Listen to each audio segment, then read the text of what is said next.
Well. Welcome back to the Retic Rebellion Podcast. I am Lee, and with me is Bill and Levi. And today our guest is Joey from Northrim Designs. How's it going? How are y'all doing? Good. Good, man. All right. So, what's going on, man? Just finished the move, got everything over here.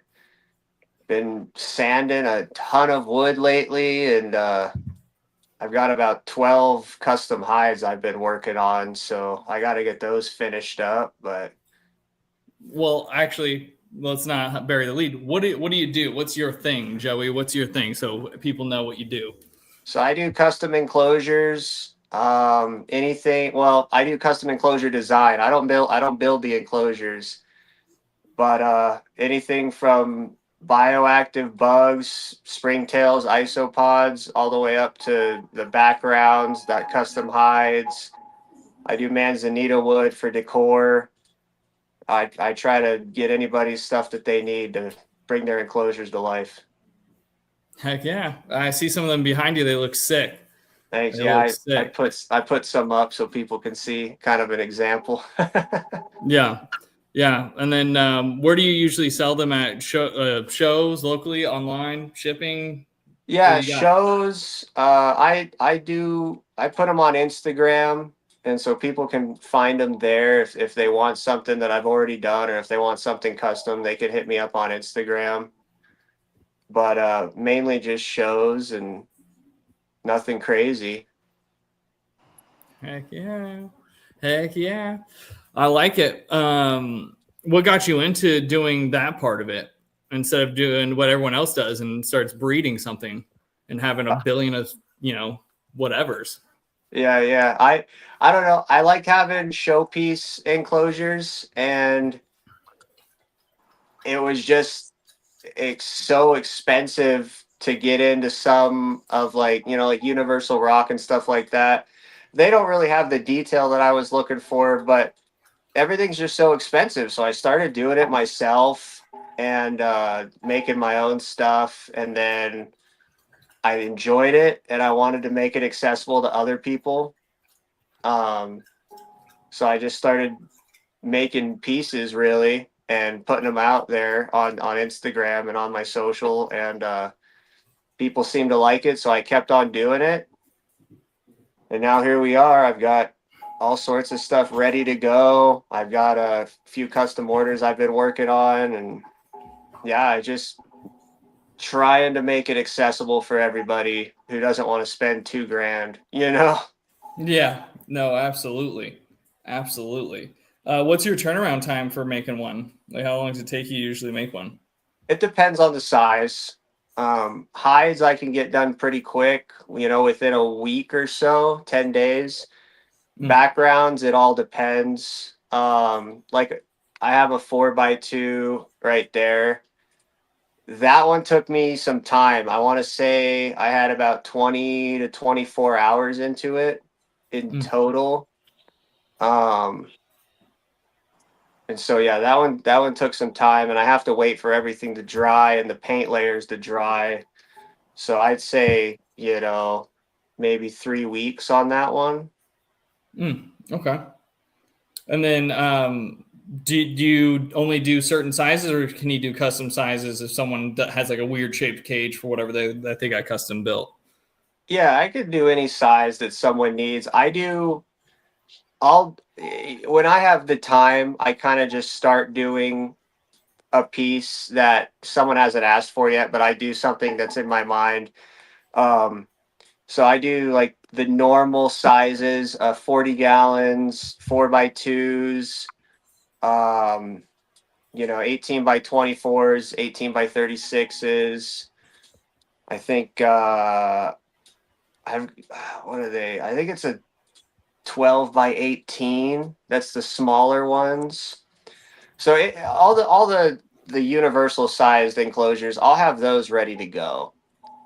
But if someone wants something custom, or if they don't like, some of the pieces that I have already done, I could do anything because it's all foam. So it's cut to size really for me. Nice. So you're from Up north, Northrim. Northrim, baby. Yeah. Just south of Payson there, huh? Yeah, right in between Payson and Show. Not a lot of people know the town, but it's Heber. So Yeah. if anybody knows where Heber is, shout it out in the comments because I like to know how big the town's gotten over the years. Because nobody used to know about this place, man, and now it seems like more and more people I talk to, they know where I'm at. So Nice. That's pretty good then, huh? Cool. Yeah. I like to keep the town small, but it's good. It's good to know people know where I'm at. Yeah. Yeah. How long does it take you to get down to the valley? I can't honestly remember going to Heber ever. Like I know where it's at, but I don't think I've ever had it as a destination. We've talked about it, but never gone up there.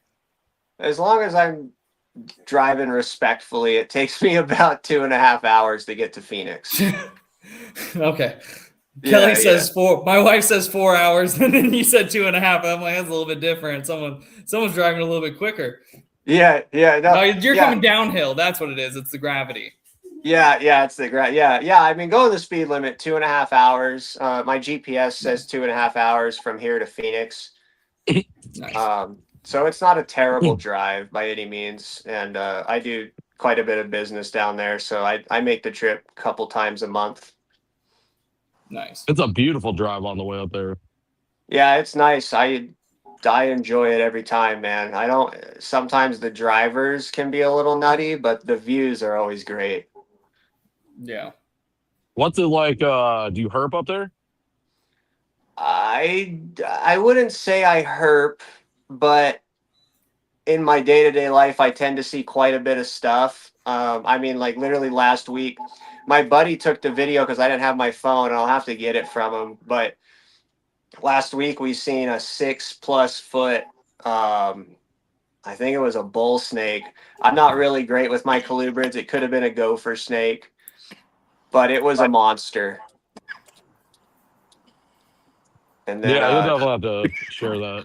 It's a gopher for sure. We don't have bulls in Arizona. all right, yeah. So a gopher, yeah, and I mean it was big. We see lots of lizards, a ton of water snakes and garter snakes are up here. I come across them all the time. Where I work, we've got a couple ponds, and it's pretty cool to watch those snakes eat the bluegill. Yeah, that's pretty sick. You guys have Arizona blacks up there too. Yeah, we do. I've never seen one. Do you have salamanders up there? We do. They're because I find them in valve box. I'm a landscaper, so I'm in like watery holes and wet areas all the time when it comes to valves. And the salamanders that I found, they're black with orange dots on them. I could not tell you the species name. Oh, but very. I know which one you're talking about.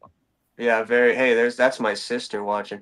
Yeah, so yeah. very cool. And then we have those. I've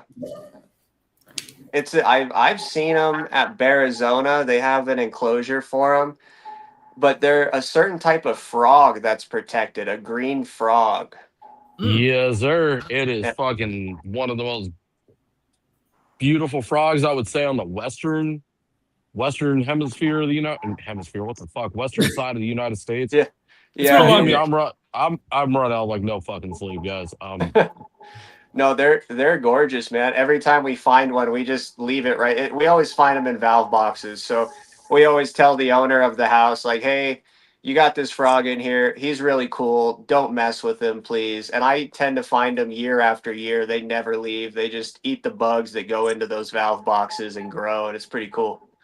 That's sick. That would be a hell of a job, just opening shit and finding random animals. It's pretty fun sometimes, dude. I mean, getting muddy is not the funnest, but seeing those animals is super fucking cool. So, Heber, I actually think, now I'm thinking about it, we were right outside of. I think we were in Heber when we found the. Unfortunately, we went up there looking for them. I found one DOA Arizona black. Oh, really? Crazy. Yeah. They're real infamous at those higher altitudes. Okay.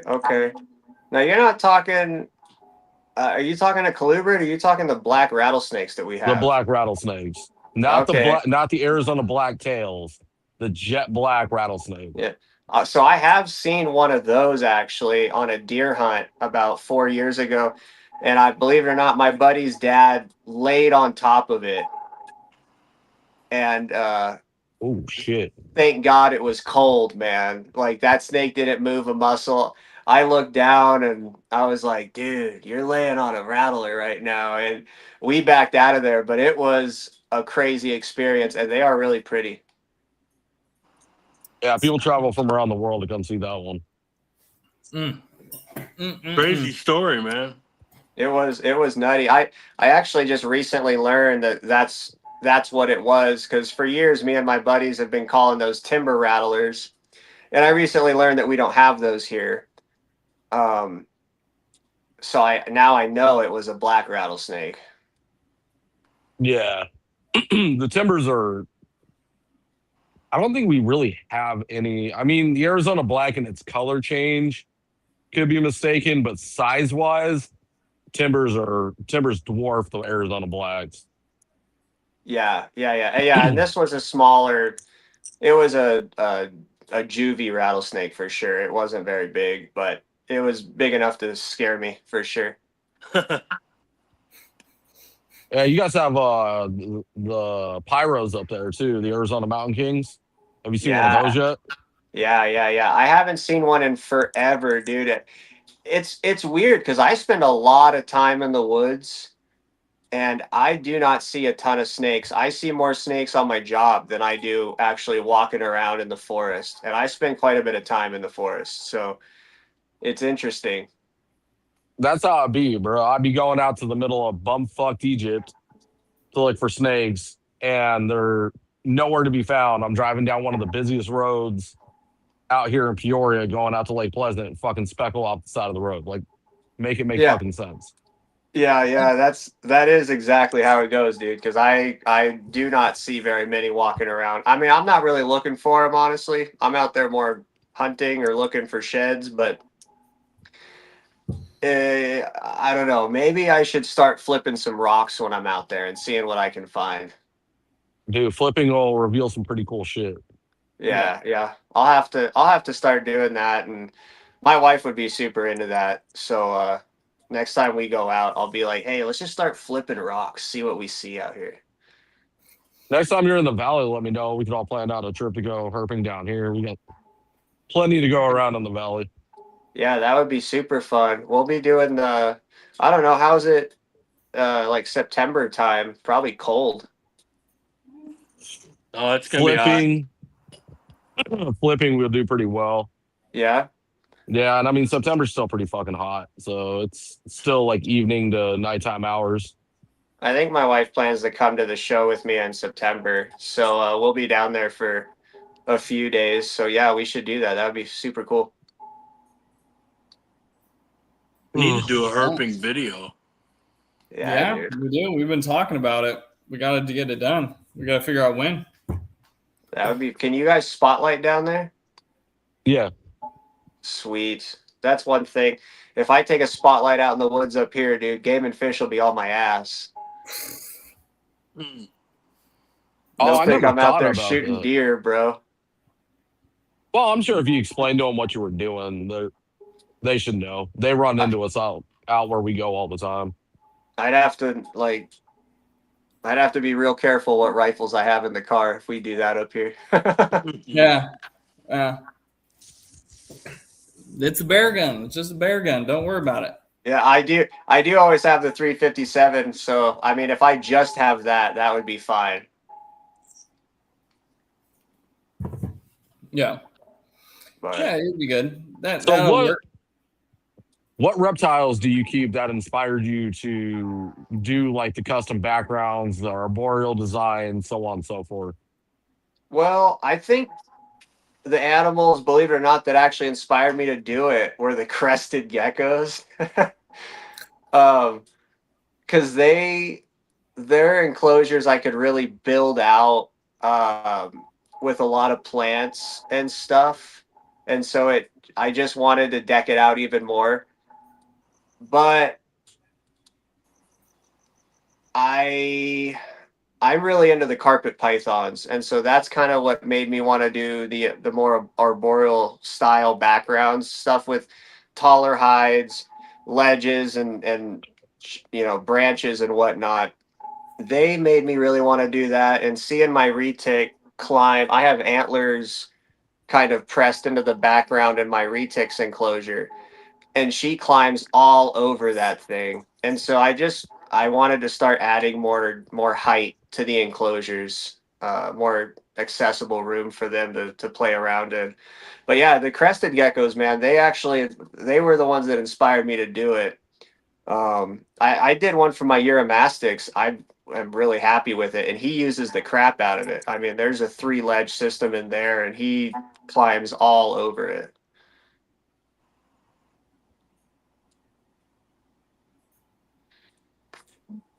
I see everybody got the memo about the hat. Yes, Yeah. sir. I can't be not wearing a hat, man. My hair's too long for that. I gotcha. But yeah, no, it's cool. I like doing it. I'm kind of like the poster boy for do as I say, not as I do. Because I keep a lot of my snakes in minimalistic enclosures for ease of cleaning. Most of my lizards are pretty decked out, but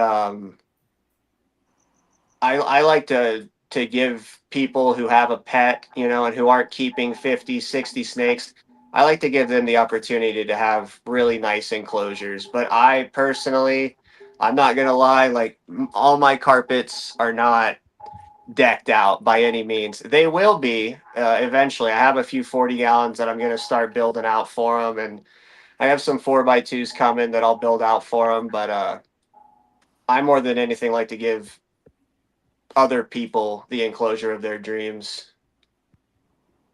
Any new animals? Yeah. More carpet pythons, really, dude. I'm actually really wanting to get a new monitor. I just recently got rid of mine, but I think the top animals are a new black dragon and just more carpets. That's kind of my dream, is to be able to breed carpets and keep on doing these enclosures. So I'm working on it. I have one coming in from Germany here, I think in May. Yeah, I think Which I'm someone I know just recently got into carpets. Yeah, I don't know what inspired him, but Yeah, my final 2 are coming in with that one from Germany. And that's it. Yeah. I don't need any more. But trust me, I've been looking. And I just don't want any more. I'll have the 8 I want.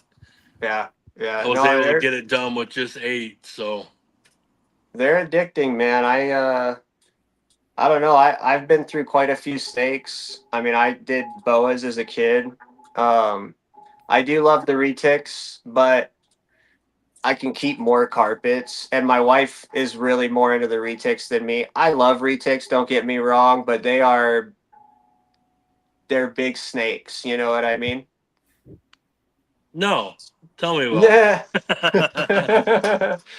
So No, yeah, I'm pretty obsessed with the carpets. They kind of stole my heart. I've had some colubrids. I had a false water cobra that I was absolutely in love with.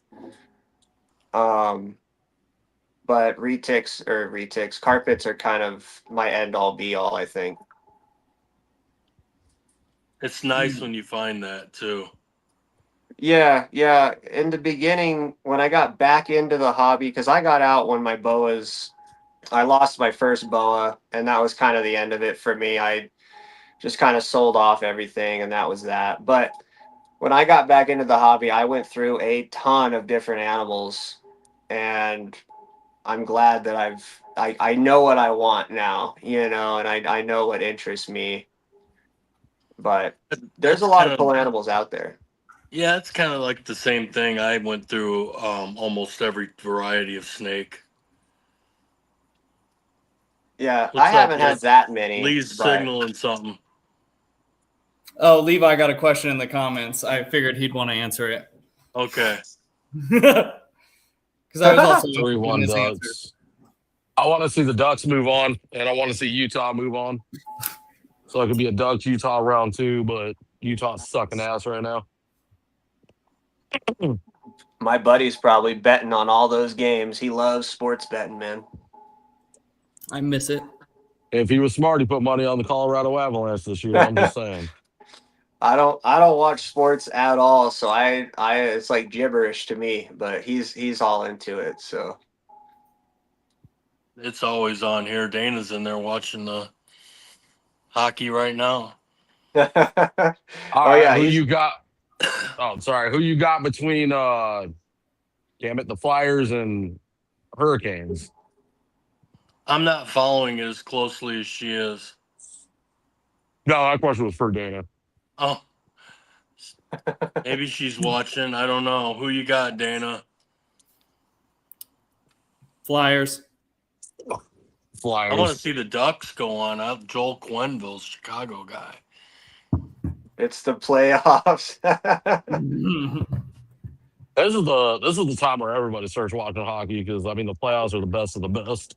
yeah. Never have, never will. I pretty much that is how I am. I Hold have on. never been into them. Never will be. I knew this was going to get a reaction out of Levi. Wild did the job, and now they're about to get their asses clapped.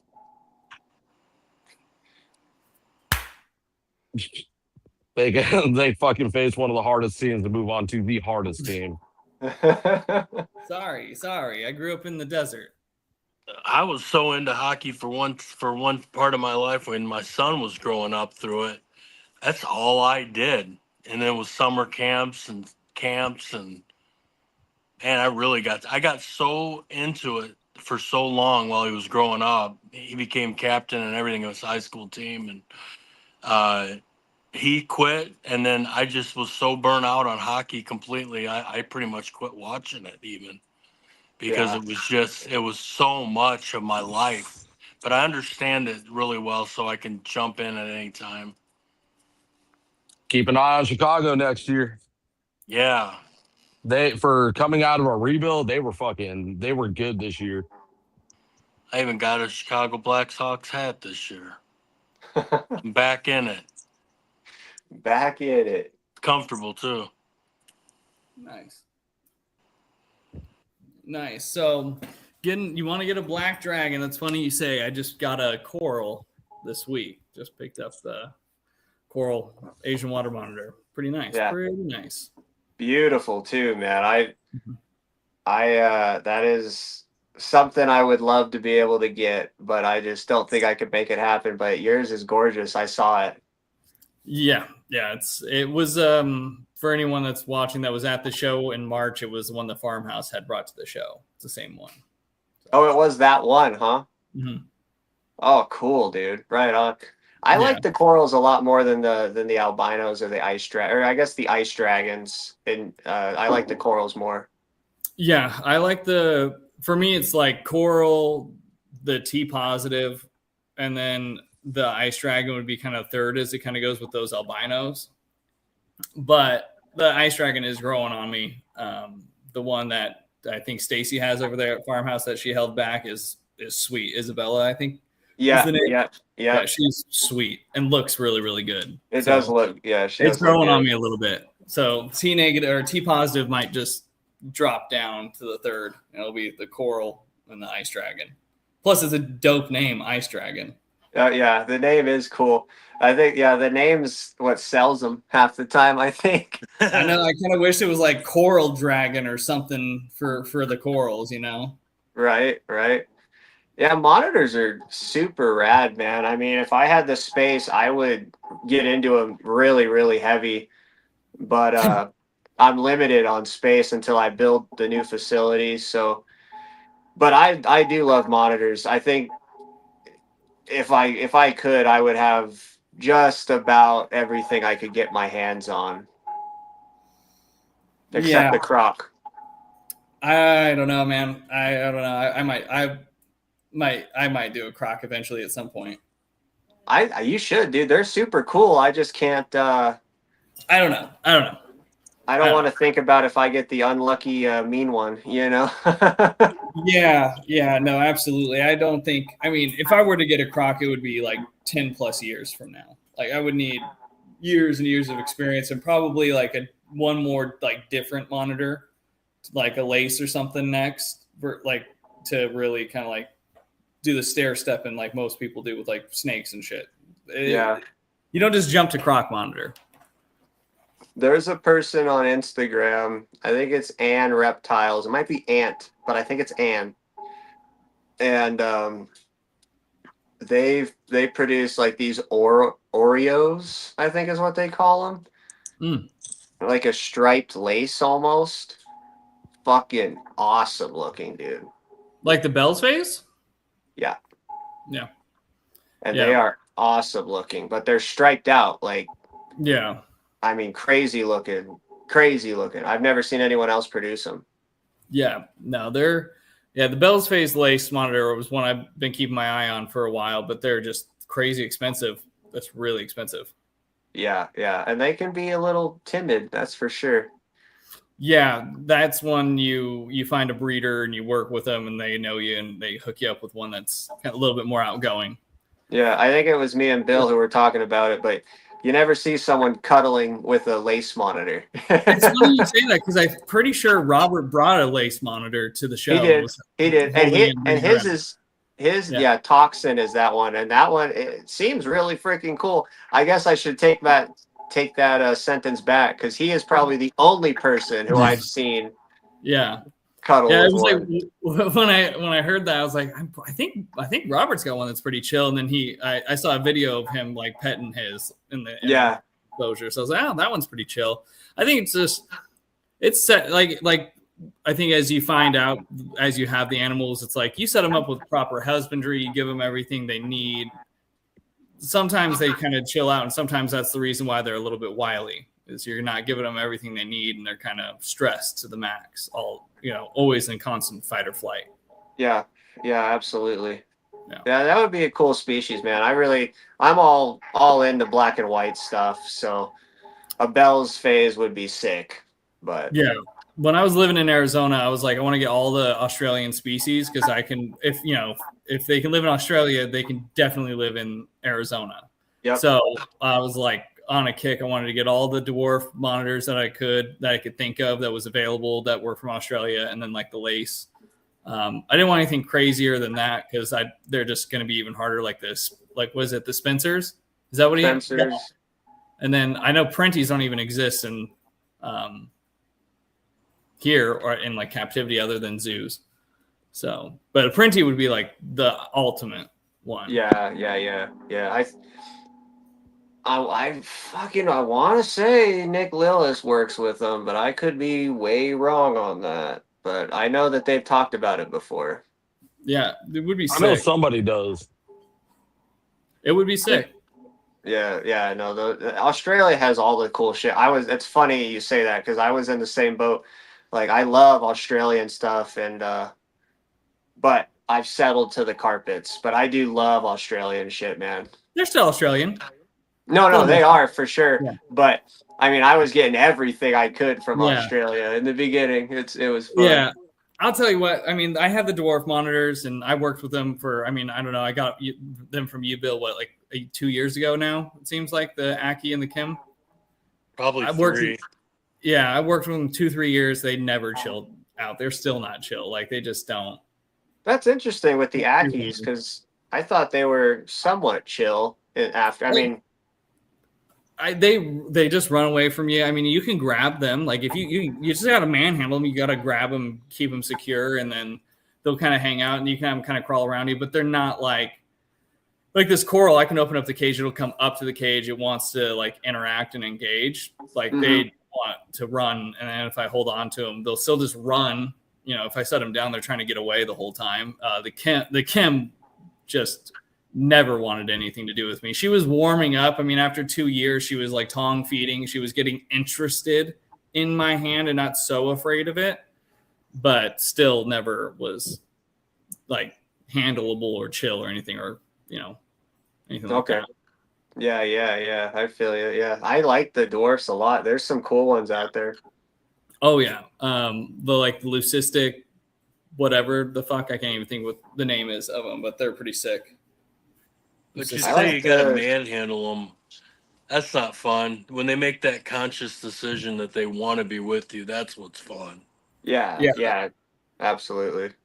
Yeah, this whole experience I had just this week, since Tuesday, it's only been a couple days, is like flipped my world around. Like it's really cool. That's awesome. Oh yeah, dude, you got a friend for life now, which will be so fun. Oh yeah. Yeah, it's super cool to have that. The snakes, what's funny though is like all my retics are kind of like that, it's just there's something, and it's the only thing. I can only hold so many retics or so many snakes. I want something a little bit. I want to change the pace up a little bit. Yeah. Lizards are different. I mean, snakes aren't you can't build such a relationship with snakes like you can a lizard, man. You can build a relationship with them, but nothing like a big monitor. No, nothing like it. I mean, they come close. I have a couple where like the relationship and the engagement is close, like it's close, but it's only like one or two of them that are like that. And I'm glad it's the two that they are, but yeah, it's not the same. It's just not the same. Right. Yeah. I mean, ours, I'll give our retic to someone random and they'll be cool and they will try to come right back to me or my wife because they know who we are. Yeah. But yeah, like you said, something about a monitor, it's just a little different, man. They have some brains to them. Yeah. And I think, what it also is like they can hear. Yep. So it's a completely different level of something like with this, I have to be really cautious about noises because it's little enough where it's like a weird noise or something that doesn't expect is like, that's the thing that kind of triggers that insecurity in it. And so it's like, fuck, that's one more thing to kind of now worry about is noise. Right. Yeah, absolutely. Yeah. Noise is always a thing. That's why I try to keep my dogs out of the reptile room because they can be noisy little fuckers. Yeah. Yeah. His hearing's fucking good. Someone dropped something in the living room and it freaked out. I'm like, God damn, I can't believe like that sound out there freaked you out. Yeah. They got to be careful, man, especially out there in the wild. Yeah, for sure. But it's that same voice that'll bring them back to you. That, you know what I mean? Yeah. It's that when you give them that, it's also nice that they can hear so well. Because when I go up to Vern and he's sound asleep, I mean, if you go touching him, I wouldn't. You know what I mean? You just talk to him and let him wake up. Yeah. And then pat him. So that's nice. Whereas with the snakes, you got to use a hook and make sure they're with it. Yeah. Yep. Yeah, I like being able to, you see people, they snap their fingers and their monitor comes to them looking for food. I think that's the coolest thing. Yeah. Yeah, I'm working on little click noises with it to like make it know like, hey, when I'm making this noise, it's cool. But it's also like petting under its chin is what actually kind of engages it, which is as like the keeper not having monitors and something like that, it's a little like intimidating. Just put your hand up to its face. Yeah. But that's the trick with this one. If you like, as soon as I go there and I pet under its chin, then it's like, oh, that's you. Okay. Then it wants to come out and engage, but it's pretty funny. Yeah, no. Yeah. That's how it is with like water monitors for sure. Crocs are the same way. I mean, I'm sure most big monitors are that same way where you get them under the chin, whether you want to use, whoa, my dog's barking, whether you want to, use fingers or a full fist. Yeah, they that gets them engaged, man, and then you can tell right away when their pupils dilate and they start flicking their tongue that they're all cool. Yeah, that's pretty dope. I'm jealous, man. Monitors are sick. Yeah, you got one, Levi. Yeah, I got that white throat now. How's that? He's cool. Looking, got a little attitude on him, so he fits right in. Yeah. Nice. Right on, man. Yeah. They the Asian monitor is more my speed. That's how I am. Yeah, they're definitely two different styles. Yeah. Yeah. I It just think. go ahead, Levi. Oh, I was gonna say the only thing the fucking claws drive me up the wall. Yeah. Like I enjoy my snakes a lot more for that purpose. Like I'm not gonna fucking like even this little ass white throat. I'm like, damn, like I don't want to file his nails or do anything to him because it's natural, and even filed, like they're fucking still Yeah. little daggers. Like that shit gets on my nerves, man. Like I fucking cut myself enough at work. I don't Oh yeah. need to get sliced up holding an animal. Yeah, you can tell right away who owns monitors when you take a look at their arms, dude. Yeah. Yeah, I was watching Robert pull out Triton. Oh, And he's shredded all the way up the elbows. yeah, that's fucking crazy. Yeah. Yeah. Yeah. He's put videos on his Instagram before where like his arms are just destroyed. Looks like a cat went at him. And I've messaged him and been like, those are monitor arms to the core, dude. Like, Yeah. Yeah. Yeah. I used to cut the shit out of my arms with like tie wire inside of pools and stuff. So I've prepared for this day. But also, I don't know. I'm wearing the sweatshirt because I put it on because I had him out today and he was just like having a hard time gripping my arm, like just the bare skin. He was kind of sliding off and freaked out a little bit. I'm like, all right, I'll go put on a long sleeve shirt because when I was wearing the long sleeve shirt, he could grip into the shirt. yeah, And crawl hoodies are a must. Yeah. I hate putting on the long sleeve shirt every time I want to mess with my Asian. So I've noticed that if I am completely relaxed, he doesn't break the skin. Honestly. No. If I'm just totally fucking relaxed, he'll crawl right up my shoulders and I can feel it and it's sharp, but he won't penetrate the skin. Yeah. Yeah. No. Yeah, I get shredded at work, so I'm somewhat used to it, but I don't know. I got like leather skin, man, so I've never like had a major bleed fest from monitors crawling on me, but it'll happen if I'm sure if you pick up a 40-pound fucking monitor, there's nothing you can do. It's gonna happen. Yeah, the weight alone is gonna shred you up. Yeah. Bro, I mean, picking up Vern and like when Vern digs his claws into you, you feel it. Yeah. No, yeah, you feel it with Vern for sure. Those white throats are interesting though. Like they're big, but they're not that heavy. No, they're not. Yeah, they're not heavy in any way, shape, or form, but they're still a warm up for what's to come if you're going down that road, Yep, for sure. Yeah. About the difference between the intelligence between the two and the way they act is a lot different, but I still don't believe that the white throat is any less smart. I've done some research and watched a few videos about their intelligence level, and it's huge. And I can see how they look. They're just more methodical. They don't react. They really think about things before they do them. I can see them doing that even when they're climbing the rat enclosures and stuff like that and down at the shop. They just kind of plan and plot everything they're going to do, whereas the Asian seems to just go with it. But I don't, even though the Asian to me appears to be a more intelligent animal, I don't know if that's true. No, I don't know intelligence level. I'd argue that it's a very similar conversation to the retic versus the berm. Yeah. One's just more chill than the other. Right. Yeah. Yeah, I think they live two different ways. So they're like two different types of investigators and monitors. I mean, they're called monitors for a reason. They're monitoring, they're going around and they just have to do it for different things, different prey items. So they act a little bit differently, but I think you put them in I think if you put them all in like a controlled setting and gave them the exact same, like flip this rock over to get food or whatever you want to use as like a test, I'm pretty sure they'd all figure it out.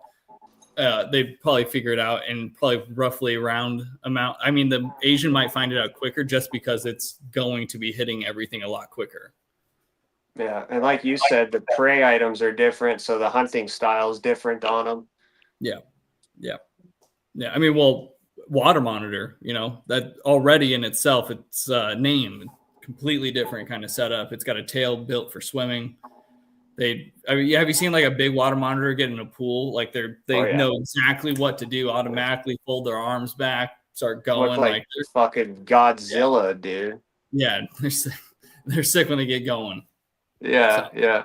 I really want to do a background I want somebody with like just a massive enclosure to ask me to do a background for him, because I want to do one for a monitor where I use concrete and the whole nine and make it be able to withstand it. But I'd have to do that inside somebody's enclosure. I couldn't just make like a pre-done one like this and send it off to them. No, you have to go out and carve it up. Basically, you got to do just like artificial rock. Yeah, that's exactly it. Yeah, and I want to do that bad, man, because I think that would be so fun. Yeah. I mean, when building swimming pools, every now and then you got to do an artificial rock, and it's pretty cool to see them get put together. Steel frame, then the diamond lath, and then they start putting the mortar and stuff on and cutting the texture, and then paint it to look like a rock, and it's there. It's crazy. Yeah, exactly. Yeah, that would be a fun build. One day maybe I'll do one. If I ever get my own monitor here shortly, I'll be doing one for sure. I want to do a whole room. Yeah, the plan's to do a pretty giant outdoor enclosure for it out here. Nice, that'll be cool. Yeah. How are you gonna get away with that in the winter? Well, probably like I do with the tortoise, and just bring it in because the winters aren't very long. So I have to live with it for, a month or two before I can go back out. And then even in those like intermediate times, like during the day is pretty good. And then I would have to put a pretty good heat source, like build a pretty insulated and then heat source, like house for it. But like in the dead of winter, like December, January, maybe stretch out a month on each end, depending on how the winters are going. This last winter out here didn't get real cold until January, but so it's for like a month or two. And then I plan like kind of doing at that time, if it's living outside, it's going to be pretty big. So it would be like, a 6 to 8 foot enclosure. And then hopefully at that time I'd be at like my place. I'd have a shop. So it would just like free roam in the shop. Heck yeah. Right on. Yeah. That'd be cool. Yeah. I want to build a whole facility in the backyard and, just have that be the snake room, and at that point I'll have the space to get more monitors. Yeah. I need to. That's like the goal is to get some land and then put a pretty big shop or facility in it. Like build a shop for everything. So I got big plans, my guy. Big plans. It's my wife's comment right there. Oh yeah! Shout out to the wives of the hobby putting up with that. Hell yeah, dude! She's a supporter for sure. Yeah. I got a quote recently for a 15 by 20 shop, all steel. So I want to make that happen. I'm not doing any wood, dude. Just steel frame, steel walls. The inside I'll spray foam it, and then I'm gonna do steel on the inside. So that way it's fucking fireproof and I never have to worry about a thing. Yeah. No, I want to do like a 1,500 to 2,000 square foot facility. Okay. That'll be sick. Yeah. That'll now, however I rad. accomplish that, I don't know. Even if it has to go like 2 stories or, whatever, but I want to figure that out. That's like the goal is to get kind of that size, that space. Heck yeah, dude. Go red iron building if you're going to go that big. Yeah. Well, the thing out here, like in Texas, there's a good chance I can get a place that has land that already has a shop or something that just needs a little extra converting to insulate it or whatever to make it perfect. Yeah. So, yep. Old barn or something, who knows? Or at least enough room and then you can just bring it in. So. Yeah, for sure. I don't know. It's like I could build one myself, but I want to just do it in steel, and I ain't got the connects for steel, so I got to hire a company to do it. Yeah, I don't either. Yeah, I've built red iron buildings all day long, but I don't have the money to do that for myself, so. Yeah. No, the goal is to hopefully find a place that has something that's already there. I can either add on to it or just convert it over. So that's the goal. But if I have to build it, I'll build it. I'll figure it out. Yeah. It's not hard. You just got to get the equipment. Yeah. Absolutely. That would be If cool. we end up staying in Arizona, I was thinking about doing a brick build down here in the valley because it's so fucking hot. I was thinking Yeah. steel, but then it's just you're fighting with the heat at that point. Nah, Yeah. dude, Brick would be sweet. It would keep you cool too. yeah, build that shit out of CMU. I was doing a bid for a guy that like he's the owner of the landscape company and he was going to build a shop on his property. And we gave him a whole bunch of different options, like the engineer did. And he's like he did the math. He goes, I can get block for. He goes, I'll build it out of CMU. So yeah, concrete block, dude, perfect, and it insulate really good. Yeah, that's the way to go. Yeah, but like I was saying backstage, we're back on that Texas conversation. Looking at the job market out there, I'm fucking over Arizona. I like it. Come over to the dark side, my friend. The dark side. It is the dark side out there. Yeah, dude. It's popping. It's popping over here. Yeah. It's a lot. It's just a better market for everything overall. I mean, gas is cheaper, fucking electric's cheaper, water's cheaper. Some of the housing is similar, but then you take away the income tax, and it's like it's a fucking no-brainer. Like we lose money living out here, period. The properties seem pretty well priced out in Texas.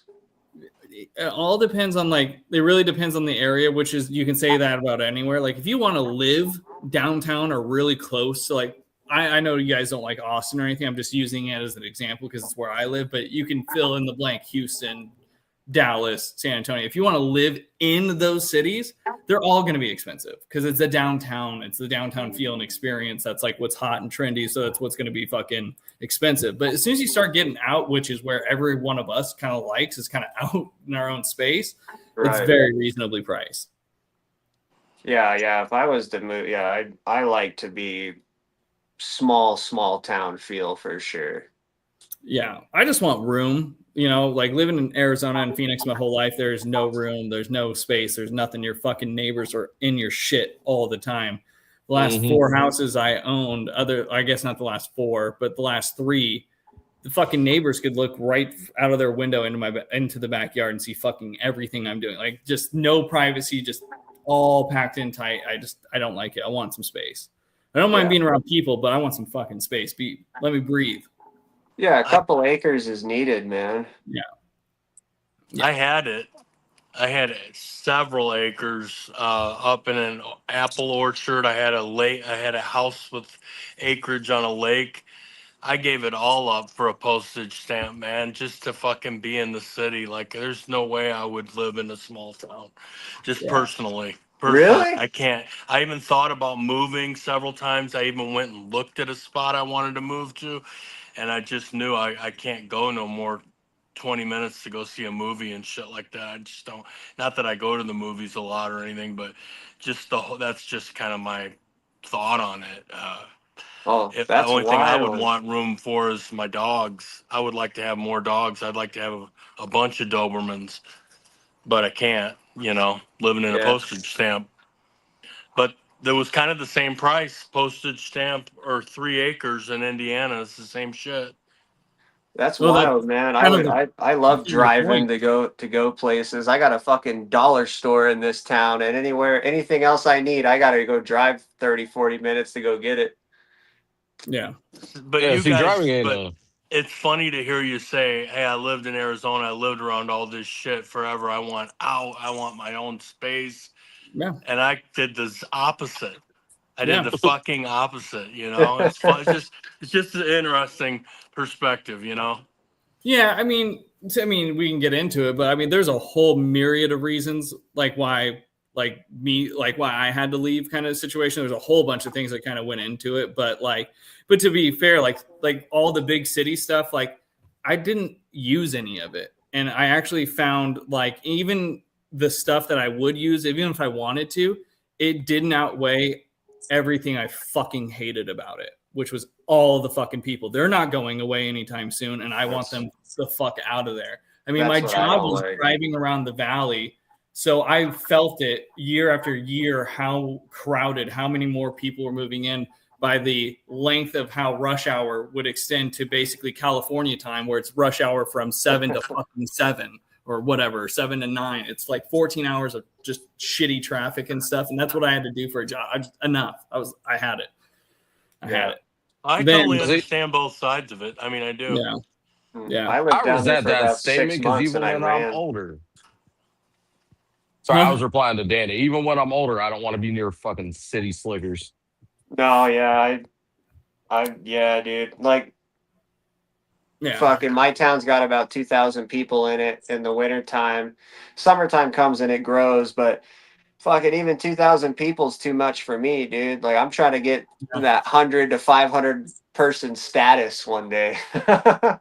Yeah, I mean, even Austin's no small town. Like, it's not really a small city. It's what, almost 1 million people, give or take. Fucking huge to me. It feels like the smallest town compared to living in Phoenix. Like, it's crazy. But Phoenix also has 4 times the population, so you got to take that into perspective too. Phoenix is laid out weird too, because when people say Phoenix, you include Mesa, Peoria, Tempe.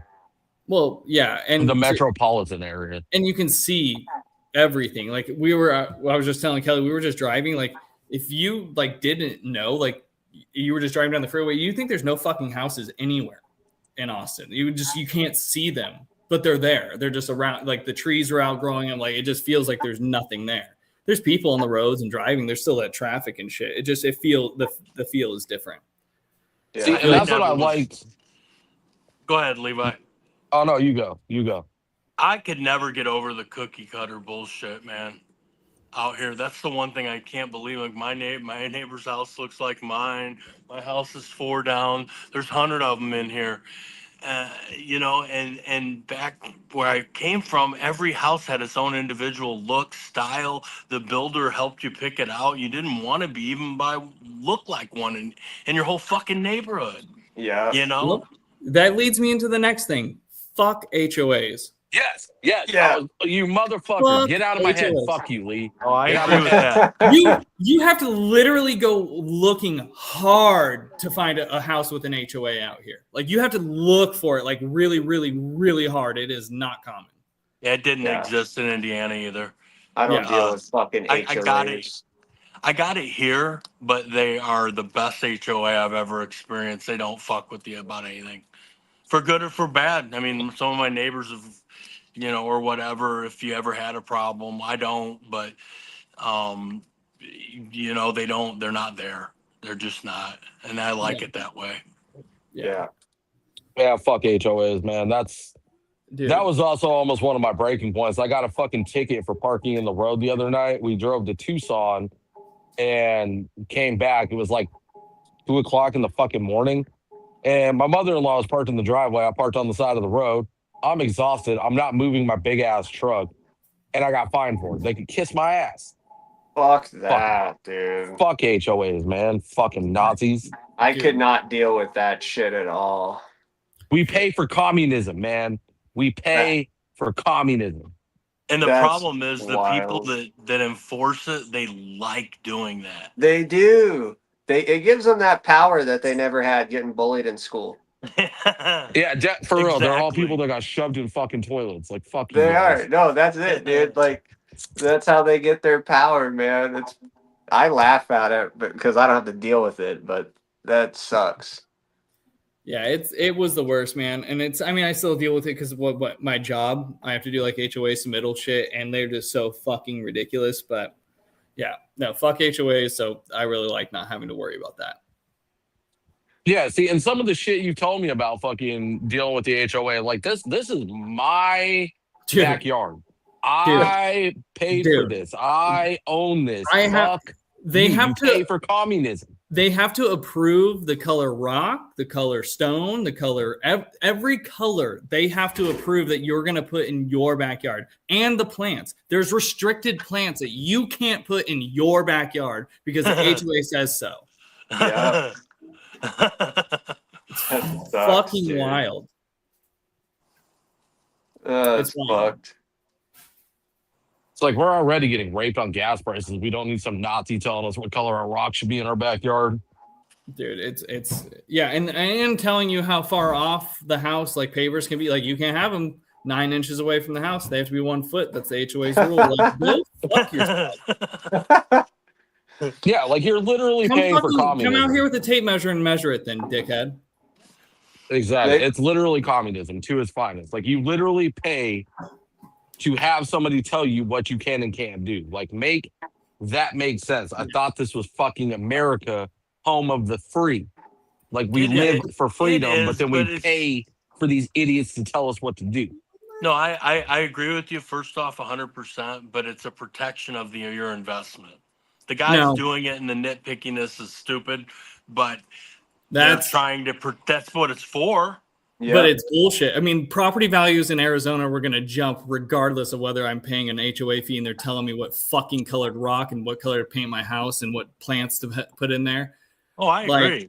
It's personal responsibility. Like if your house looks like shit, it shouldn't sell for the same as my house. Like, cause you treated your house like shit. Like, but if your neighbor goes and does that, and now you can't sell your house and because they got purple rocks in their front yard. I'm not buying it. I've dealt with the housing market for 20 years for my job and it never has gone down. It's always gone up. That, and I mean, it's a crock of shit. Like HOAs don't prevent hoodlums. It develops no matter where you go. I mean, you get crowds that move into neighborhoods and it just goes downhill. I think the extent of their rules should be like, keep your front yard maintained. Like, that should be the only rule. Don't have a junkyard in your. I mean, there's got to be limits. Like the type of rock is nuts. But if you got a junkyard going on, I mean, yeah, have someone there to enforce it. I think the only rule should be maintain your front yard. That's it. Doesn't get a letter, but I put. Yeah. See, and that it's ridiculous. Fuck HOAs. Like I understand the premise of it, but like there's a supply and demand. People are moving out of California. The market for housing has completely changed from the thought process when that HOA idea was established. It's kind of outgrown its purpose, and now it's just giving control to a group of fucking people to control even more shit on a more micro level of everything. It's almost like a miniature government. Yeah, it's almost like it. It's almost like yeah. They have their little secret meetings, bro. Dude, I hate them. I hate them so much. I really do. I've had to deal with some of the most ridiculous ones. I've had to have ones that have to have architectural engineering stamped plans for a fucking HOA submittal. Oh yeah. That's crazy. Texas is sounding better and better. Yeah. No, it's pretty fun out here. See, I'd move up north, but there ain't no fucking jobs up there. Yeah. My problem was like the housing cost too up there is crazy expensive for what you're gonna get. Yeah. The housing market is nutty up here, dude. Yeah. But it's like, I don't know what the fuck it's about, honestly. You're paying to be in the woods, but it's kind of bullshit. Yeah. No, but I ain't leaving. Never. They can kiss my ass. I'm staying in my fucking forest. I'm never leaving. Yeah, I like it. I like the state first and foremost, but I definitely like where I live, so fuck it. I just got to figure out how to keep my snakes warm in the wintertime, and I'm good to go. I like the state. I like up north. I like all those like towns and stuff like that. Like, I had a buddy ask like, "Oh, so you're probably never coming back to Phoenix?" And I was like, "Yeah, definitely never coming back to Phoenix." And I was like, "The only way I come back to Arizona is if it's like Sedona, Flagstaff." I fucking hate both of those towns that you just named. That's funny. I was gonna name some smaller ones, but they're like very small. But like Pine, Strawberry, Payson. Pine and Strawberry are sick, dude. Pine is awesome. Yeah, I'm talking like, I mean, those are like the ideal areas, but I just threw out like, I want woods. I want up north. Like if I was going to come back, that's where I'd want to be. Yeah. But I just don't see that happening. See, if I was going to do that, I'm just going to move to Utah so I can have my hockey team back. Nah, man, I'm here or one other place that you know of, but that's about it. See, and that's my biggest motive too, getting the hell out of Arizona. I want a hockey team again, man. I'm so watching the Utah Mammoth in the playoffs right now is heartbreaking, not just because we lost the Coyotes, but because I want Dude, to fucking go. I'm not.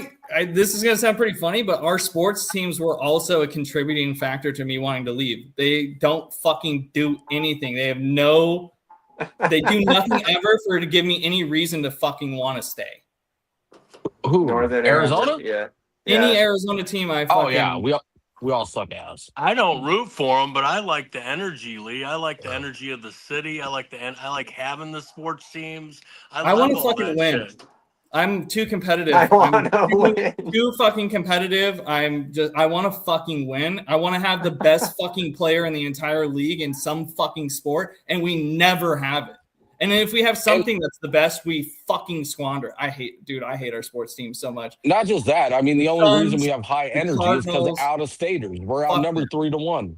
Every team that comes in here, we're outnumbered 3-1. Bill's representing. I hated going to Blackhawk games. I fucking despised it because if we lost, I'm getting serenaded leaving my own fucking arena.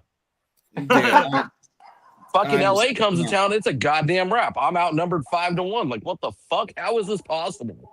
That's right, because we suck.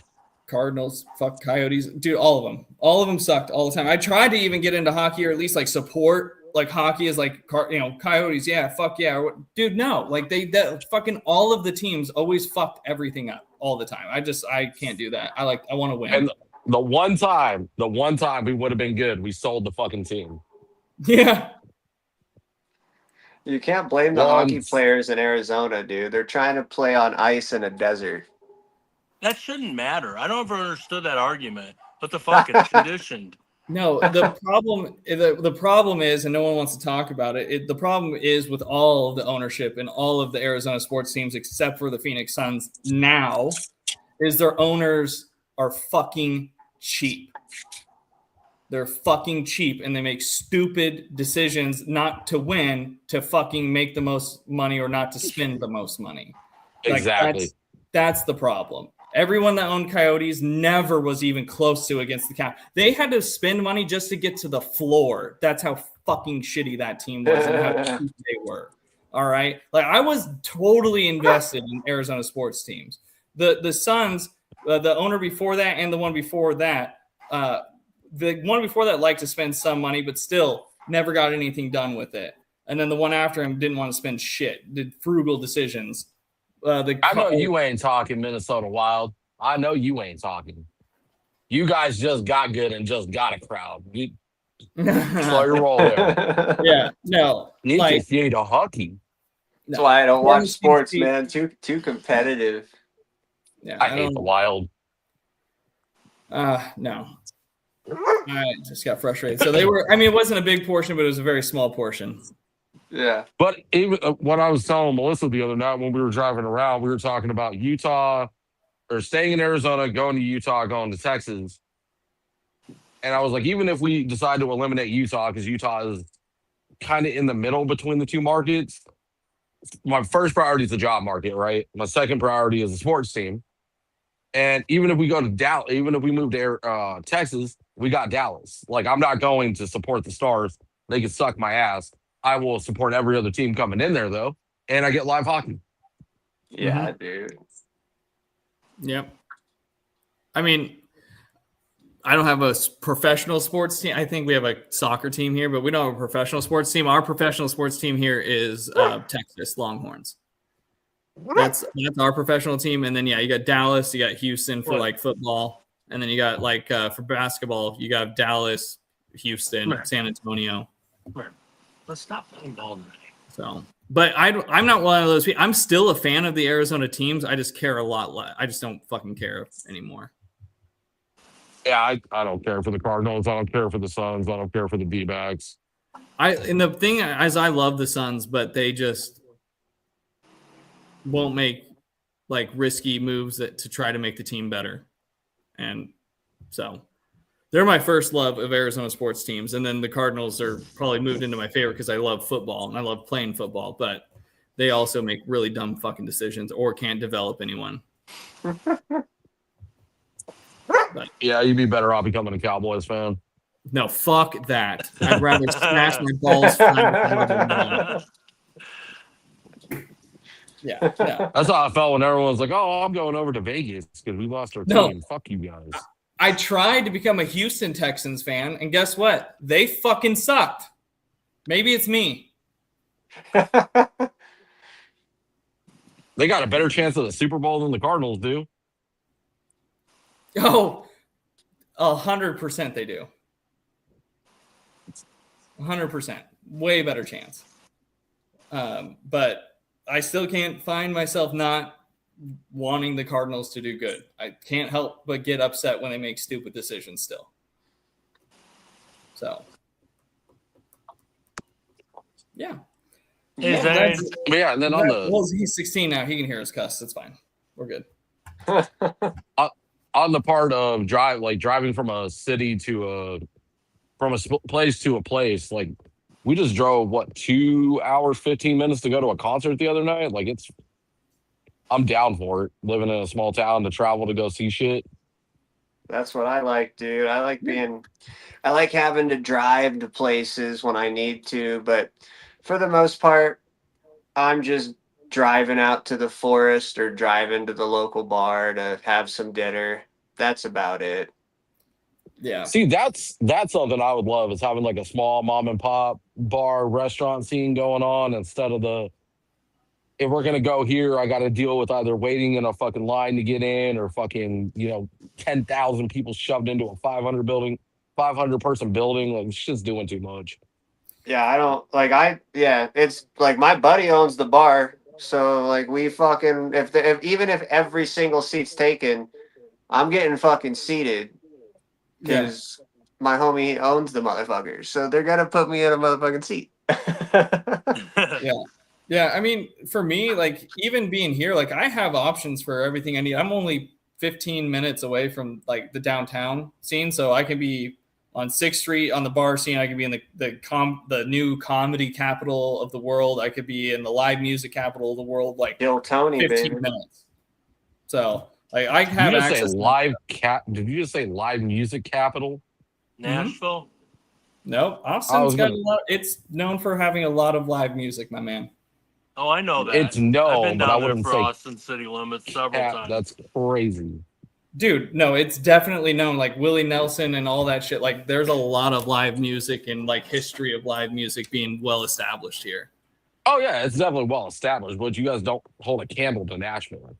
Well, Nashville can suck my dick. I've been in Austin for 2 years. Fuck you, Lee.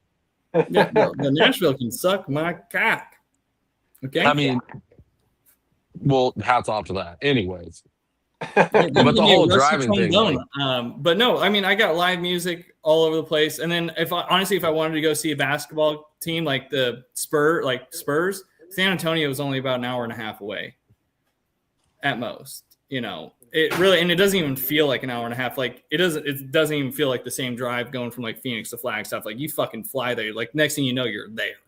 So it might actually only be like 45 minutes. But if I wanted to go down there and see a basketball game, I could do that. I just don't have the desire to do that. Yeah. But that, I mean, I teeter with I don't want to be in the smallest of towns. I want to have some access. I just don't want to be in the town. I don't want to be in the city. I can be about 20, 30 minutes outside of it and feel just fine. Yeah, I was looking at some spots today, looking at a job, like planning out the job, the house, the venues.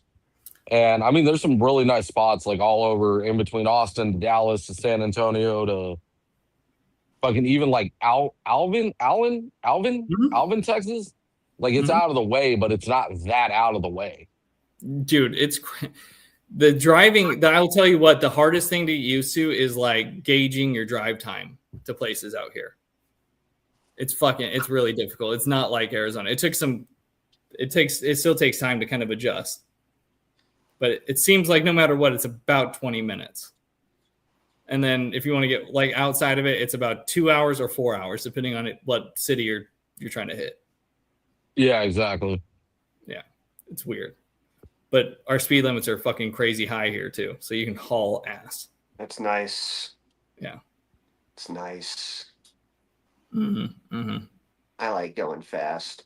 Dude, are you breeding any snakes this year, Lee? Mm-hmm. Yep. Yeah. You got any locks, or are you waiting? When do retics even breed? I like to do my season. I like to start it in September. So we tried this last year. I was definitely late. Like when I got the females that I was trying to breed, I was definitely late to the game. But I thought maybe because I've had some females go a little bit later, but they weren't cycling, so I stopped pushing them and backed them off and just kind of maintenance feeding, keeping their size and stuff up, and then I'll start it again in like my proper time frame. Started in September. Start feeding in September. Locks by end of September, October. Eggs by December, January. Cool, dude. Hell yeah, that'll be sweet.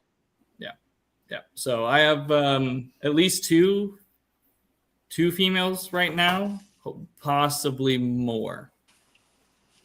That'll be cool, dude. I'm looking forward to trying out the first pairing this year with one of Bill's snakes. Yeah. It's there's nothing better than walking in and seeing like one of your females on a bunch of eggs.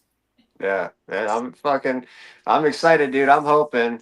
I've been talking to my buddy. He said I should be good to go, so I'm hoping it'll happen this year for sure. Yeah. It's a fun feeling.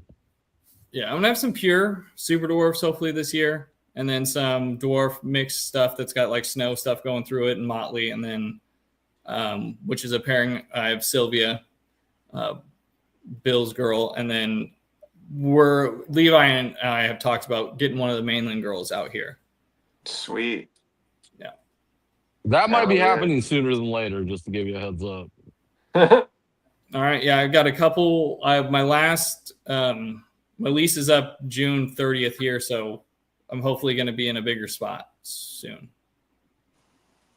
You keep a lot of your snakes in grow tents, Levi? Hell yeah. Yeah? Yeah. Does that work out well for you? Hell yeah, brother. They work out great. I keep mainlands. I keep colubrids. I keep house snakes at one point. You have to do a little bit more as far as like the paying attention to shit. But like, I love jumping on Facebook and people are like, hey, how do grow tents work for mainland? They're horrible. They'll push out. They'll do this. They'll do that. If you keep them right, no, they won't. Yeah. How's the heat on them? Great, dude. They retain humidity. They can retain fucking heat. If you need them to cool down, like you need to cool colubrids, they hold down. They hold cold inside pretty well. Okay. They're great. They're great for airflow when you open them up. Okay. Yeah, I mean, I used one for the monitor, and it held heat and humidity like a motherfucker. I'm just curious how you keep it from getting too hot for your snakes. Airflow. Just airflow. So like on the sides they have those like the vents for the plants. Like you would put the vents in there. Like you can tether mesh pretty well to those if you need to. Okay. They've got those side vents that you can do, so you can put like an exhaust fan up against it and suck the air out, or you can put it to where the fan's facing in. That's a good idea, dude. Okay, I didn't think about that because I want to move my retic into one, but I was worried about because with the monitor it got hot as fuck, and I mean the monitor liked it, but I was thinking, but the exhaust fan on the side is a fucking killer idea. Yeah, I mean, but too, you can really you can make your heat source a little bit different too for the retic. Because the retic doesn't need a lot of heat. I think it's a lot of like bad education for keeping when it comes to retics. I think a lot of like those crazy like high hot spots like and shit. I don't think retics like it too hot. No, they won't be like a pure locality. They'll be 50% Kiowati and then 50% old school. But yeah. Retics are, I would argue, even like the mainlands, bro. Like they don't really get up very high in temperatures. Like I keep mine 84, 85. Yeah. That's what Tops. I keep mine. That's what I keep my girl at. And that's why I'm like, but I guess, just fucking don't really put a big bulb in there, if any bulb, and I guess it'll be fine. Dude, you could probably literally just like run like a T, like a fluorescent type light, or like a T, Right. like that would probably put off enough heat. Like as long and you can gauge it, but yeah, I've found like none of the retics I've ever kept liked it over 88. Yeah, for sure. Yeah, because like my girl will sit under her heat lamp for an hour or two on the day, but for the most part, she's hiding from it. So Yeah, like Yeah. give them a warm spot to bask, and everywhere else, like keep it ambient. And my mainlands move around, my super dwarfs move around, like they go from side to side. Like I'll find them all over the damn place. yeah. And I mean, they're active as that's the other thing about the whole push out argument. Mine are active as hell, and I've never had a mainland push out. Yeah, no, you can secure the shit out of those grow tents. So I was more worried about getting them too hot in them, but the fans on the side vents are pretty fucking killer idea. So I got to do that eventually. My girl's getting pretty fucking big. She's almost 7 feet now. So Yeah, Yeah. they'll need some caging. They'll need some caging, that's for sure. yeah, for sure, dude. Yeah, I like to keep my retics. I've found best keeping was like ambient room temperature. And then the only ones that I'll put like heat panels or use them is like the breeders, the females. Okay. It's the only time I'll use like an actual like heat source. And I prefer the radiant heat panel. Yeah, I like those. Those are nice. I got to get one actually because I've seen them in use, especially at Bill's shop. Yeah, that's my preferred method for like I'd like to attach them to the top, and then that heat comes from like top down for them. It seems to be, I don't know, for me, I don't know why it makes sense for like growing follicles and stuff like that. Like a better spot for the heat to be coming from. Sweet, right on. That'll be cool, dude. I'm excited. Are you gonna breed your retic ever? No.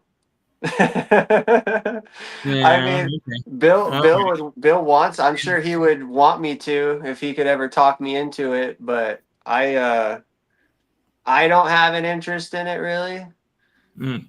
I don't know. It's a lot of snake. You know what I mean? No. I don't, but a lot you of guys are different. But to me, I don't know. To me, they're a lot of snake, and I bet you I will leave it up to you boys to breed the ticks. I bet you I could give you one of my breeder females right now, and you'd be like, "This is a breeder female," Yeah. and you'd be like, "Yeah, all right, okay." Yeah, I mean, like it's not like they're too big, especially in the island locales. Mm-hmm. But they can produce some fucking eggs, man. Not the islands.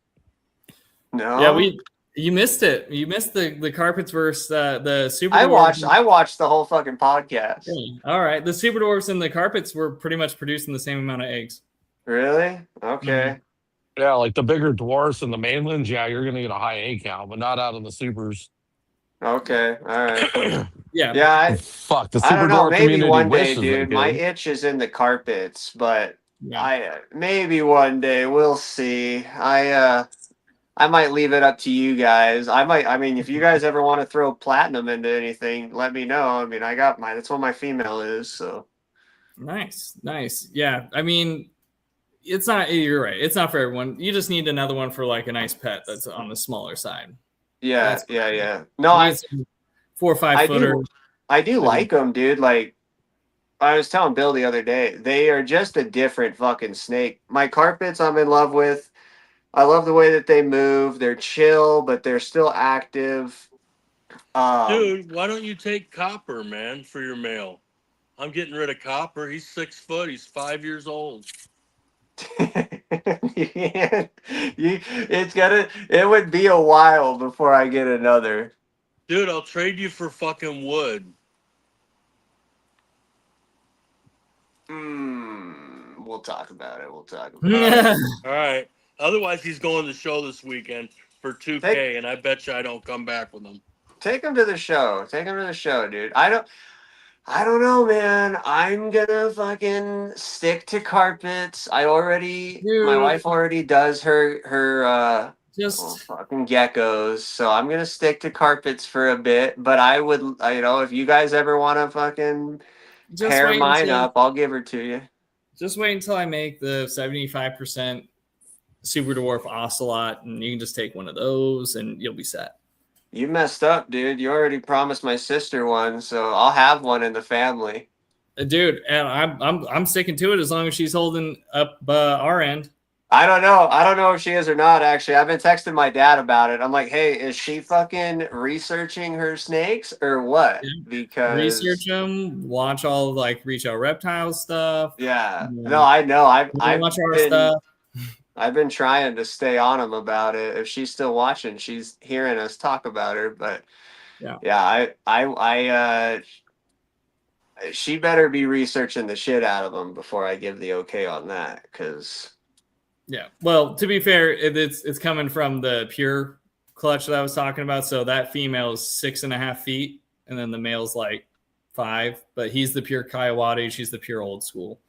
So nice, it's gonna be. I mean, it's gonna be very tiny. And I told her male, so it's gonna be on the smaller side. So yeah. The size I'm not worried about. I just worry about she needs to be fucking into them. You know what I mean? Like I knew when I was a kid, I knew fucking my parents didn't even know where the fuck to get rats. Like I got the rats. That was part of the deal. So like when it comes up, I'm gonna quiz her on stuff. So yeah, hopefully I expect it, dude. She should be at the show in September, so we'll see. Good, because they'll be by the next show. Knows. They'll be ready probably by the next show or the next September show for sure, but probably before then. Like this September? Well, no, I'll be breeding them. They'll be pairing. Okay, that's what I thought. I was like, what the fuck? No, like the next March show. Okay, all right, cool. Yeah, no, I would, yeah. I'm gonna quiz the shit out of her for sure. Oh, for sure. I'm definitely gonna quiz her too. So don't you worry. Yeah, there needs to be heavy research done. But like I said, as long as she proves that she's like super into them and not just like into them when they're around. Yeah. But yeah, no, I mean, if you end up doing that, I'll have one in the family to pair up whenever I want to. So yeah, we'll see. I'm pretty stoked about the carpets. I'm stoked for this pairing that I'll be doing with Bill's snake this year. We're gonna hopefully get some fucking awesome shit out of that. So yeah, I like carpets. I think they're super cool. I like their exanthics are really nice. Like a really good example of an exanthic. It really goes like black and white. Yeah. I don't know. I haven't just felt the urge to get one. I mean, I've looked at them for like many years now. I mean, when I was looking into getting into reptiles about 8-10 years ago, when I picked the super dwarves, it was down to like super dwarves, carpets, and like a couple of weird, other species. But I ended up settling on the retics. But yeah, I mean, I love them, but I don't know. I don't trust the exanthic like babies. They don't look good like right away. And I know you have to kind of trust and they got to grow into it, but I don't know. I don't trust it. Yeah. Some there are some that you can tell the quality right off the bat, which is in the carpet world. That's kind of like what dudes are looking for too. Like it's not just about getting the genes. It's about having the best of the fucking best. And like some of those babies pop out black and white, which is pretty fucking cool. Yeah. But then they just get blacker and whiter. Now I got like my female whose head exanthic is fucking black and white, dude. Like if you didn't know what to look for, you'd think she was a visual. I'm glad you said that because I had heard when I was looking into the carpets, mind you, this is about a decade ago, there was whispers or I was watching some videos of some pretty big people in the game at the time were like kind of thinking or said that there's arguments that exanthic might be like more of a codom because like the hets are so like visual, that it might not be like a true recessive because you can really tell the hets. Yeah, actually, yeah. Funny you say that because I was just talking to TJ. You guys just did a podcast with him, I was talking to him recently, and he said the same thing, that it's looking like it could be a codom gene, but true Xanthics, you fucking know them. Yeah, it's like a super form, kind of. Yeah, like you definitely fucking know them. But that is true. To an extent, I've seen some shitty hets out there, and I've seen shitty visuals too. Yeah. Like I've said it multiple times publicly that like my het Xanthic looks better than a lot of fucking visuals that I see. You Yeah, know? I've said some stuff too. Yeah, like it. I mean, there are some shitty visual Xanthics out there, but I have heard that. I have heard the research on it, so that would be cool if it was Kodam. And then like you said, it whatever you get a fucking super Xanthic or whatever, and those are silver eyes and all that jazz. But yeah, I mean either way, like Bill's the that zebra that Bill has, that's a young snake and it's fucking epic. Yeah, it's dope. It's Black pretty dope. and like super black and white. I mean, so yeah, that'll be fun to watch grow too. But I want to hit those Xanthic granites. Those are my thing. Those are fucking sick. But the anery and retics is kind of similar to an extent. Yeah. Yeah, the hets are easier to pick out, like when they're in the egg, like when you cut them open or whatever, you can tell the hets. And then after like the first shed, it gets a lot harder. And then about a month into it, you can't tell anymore. Okay. But yeah, you can tell like right in the beginning with them pretty easily. And then some of them will hold it. Like I have a possible het anery. She's definitely, I guarantee she'll prove out. She looks more anery than another very big breeder out here that loves to say that his stuff is anery, and she looks way more anery than any of his shit. Nice. Yeah. Yeah, and that's what TJ was telling me. It was, yeah, man, you should be able to pick them out pretty easily because we will produce hets or possible hets with this pairing that we're gonna do. Yeah, I bet it's the same. Like right out of the egg, it's probably really easy to tell. Yeah, that's what he was saying. So I'm curious to see. This will be my first time, so I am curious to see how that plays out. But we are almost certainly going to produce a few visual granites, which will be fucking cool. I want one. I know you do, dude. Me I too. think you have one coming, right? I got one coming, but I want a female visual. Not that I compare her to use her really to anything other than something unrelated, which is weird with granite. I'm coming to find out, but Star Pythons kind of steered me in the right path there. You can't have like granite to granite. There's problems. You have to have a visual to a hat, and then even to be even safer, use different lines. And that's what he did for mine. Yeah. But I'd still want one. I just want to have one, Yeah. Another one. And you could, I mean, yeah, you could line breed them to an extent, but that's how that gene came about, was line breeding. So you don't want to do two visuals together. That would fucking cause major damage. Yeah. Yeah, TJ was explaining that they found it in that one breeder and he had pushed it so far, started causing all kinds of neurological and inbreeding issues. Yeah. I mean, we just don't have the blood in the U.S., man. Well, then, like by that logic, though, at some point you would outcross them and they'd be unrelated enough that you could put visual to visual and shouldn't have issues unless it's linked to the genetic morph. But the argument that I'm hearing is it's not linked to the genetic morph, it's linked to the inbreeding, or at least that's the argument that I'm hearing. Yeah. It's just, it's hard to, we don't have the blood in the States really to outcross enough, I don't think. Unless something was to change, because most of these snakes, if you go down the line far enough, they're all fucking related. Well, I mean, you could take it and put it to a Brettles. Well, that you could do. You take it to a coastal. Yeah. It came out of Aryan Jaya, right? Or now, which is now is whatever the fuck. But no, it's. I mean, yeah, they're still yeah, still IJs. Yeah, you could hybridize it out into one of those other ones, and now you've really super outcrossed it out. Yeah, but then, yeah, it would take some work though. But yes, I But see then where you're you're gonna going. cause a I see fucking where you're going meltdown. with it for sure. Well, I was hoping you were going to say, but then they won't, I was hoping you were going to say, but that's not the thing in the market. Everyone wants to keep everything pure bloodline, and stuff like Yeah. that, which was going to lead me into this argument, which is like, you can only do that so much and so far before you just have these fucking issues. And eventually you're going to get to a point where you can't put an Aryan Jaya to an Aryan Jaya. You can't put a Brettles to a Brettle. Yeah, and that's, I don't know, dude. The carpet world is so.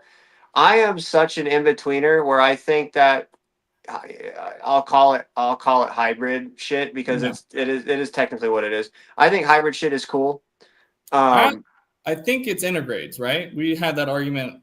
Yeah, I think they're intergrades, which is a little bit different than hybrids. They're intergrades because they're of the same family. yeah. They're subspecies of each other. It right? depends if you're talking to me or Nick Mutton, but Oh yeah, that guy. Yeah,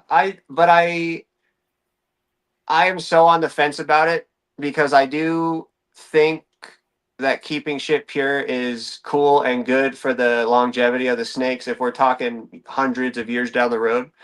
But at the same time, like you said, at some point, I won't be able to breed my Brettles to another pure Brettles unless like somehow we get new blood. Yeah, and I mean, forgive me, I'm also using this as a scope of like the rare localities that we have in Super Dwarves, where it's like if you're talking Karampa, all the Karampas that are in the United States came from 5 animals. Right. The Tombalongans only came from one pair, so 2 animals. Like there's only 3 lines of Slayer. There's only keep filling in the blanks there. Like at some point you're gonna have to do something. I don't know. I just don't know how many of the animals that establish the animals that we have here.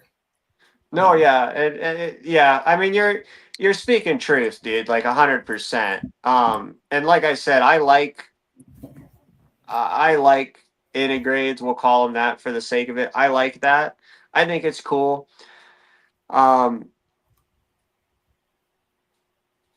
But it would take a lot of fucking work to outdo kind of a lot of the stuff that's been done, like with granites, for example. It would take some work, and you're gonna piss a lot of people off doing it. Yeah, but that's reptiles, as everyone finds exactly. out.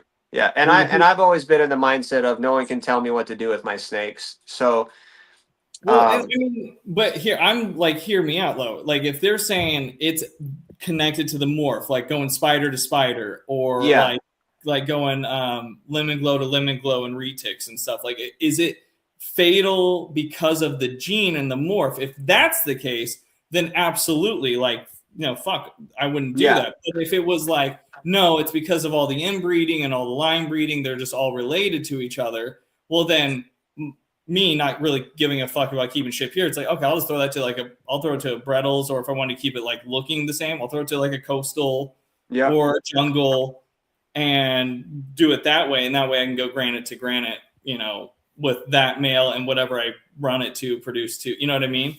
Like it wouldn't be too crazy. No, for sure. And that's pretty much what's been done. Yeah. But I think if you go far enough down the line, it's still going to be related at some. I mean, a Brettles is a whole different ball game. Those you could probably get some work done with. Yeah. But I do think from all the research that I've seen that it is an inbreeding problem, not a gene problem. So I'm sure you could fix it eventually. Because if that's the case, that's pretty much every morph and every animal that has ever produced morphs has had that kind of issue. because Right. usually you come from very few animals and you breed that animal to fucking everything in the world. And Imported then they're all animals. related, essentially. Yeah. yeah. Yeah. It's an interesting predicament for sure, because we can't I'm just get gonna go ahead and give the W over to North American Colubers because we don't have to worry about that shit.